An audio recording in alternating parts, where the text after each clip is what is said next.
أعوذ بالله من الشيطان الرجيم. بسم الله الرحمن الرحيم.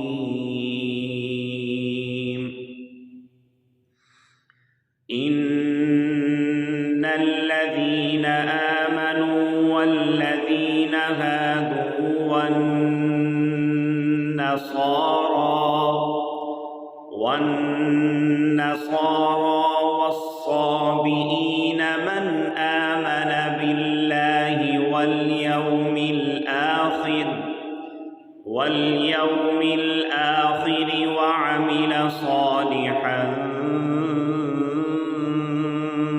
فلهم أجرهم عند ربهم ولا خوف عليهم ولا هم يحزنون. وإذ أخذنا ميثاقكم ورفعنا فوقكم الطور خذوا ما آتيناكم بقوة واذكروا ما فيه لعلكم تتقون. ثم توليتم من بعد ذلك فلولا فضل الله عليكم ورحمته لكنتم من الخاسرين.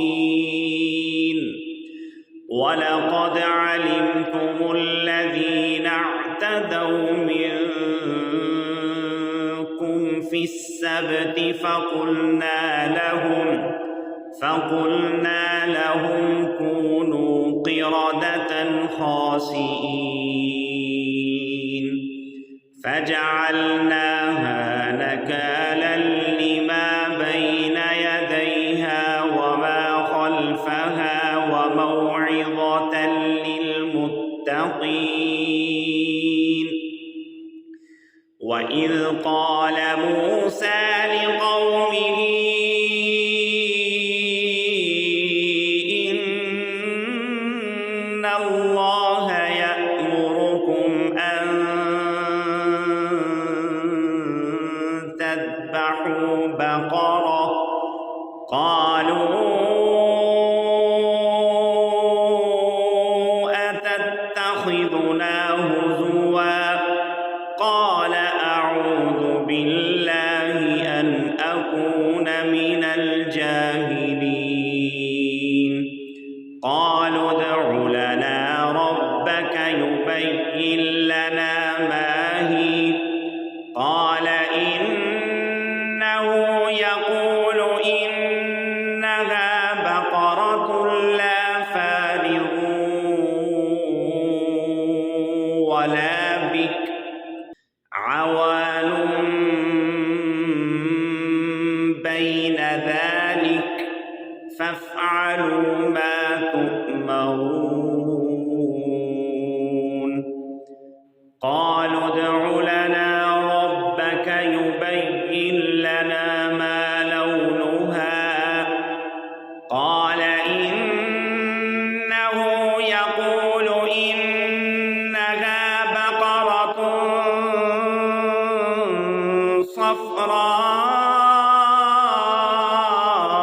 صفراء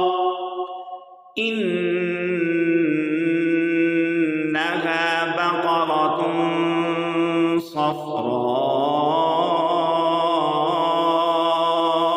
فاقع لونها تسر الناظرين.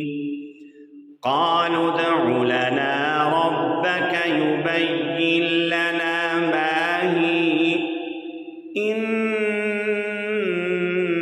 البقرة شابه علينا وإنا إن شاء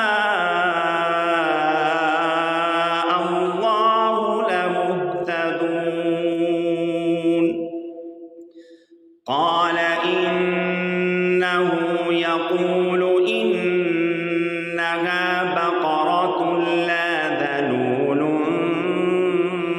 تثير الأرض ولا تسقي الحرث مسلمة لا شية فيها. قالوا الآن جئت بالحق فذبحوها وما كادوا يفعلون.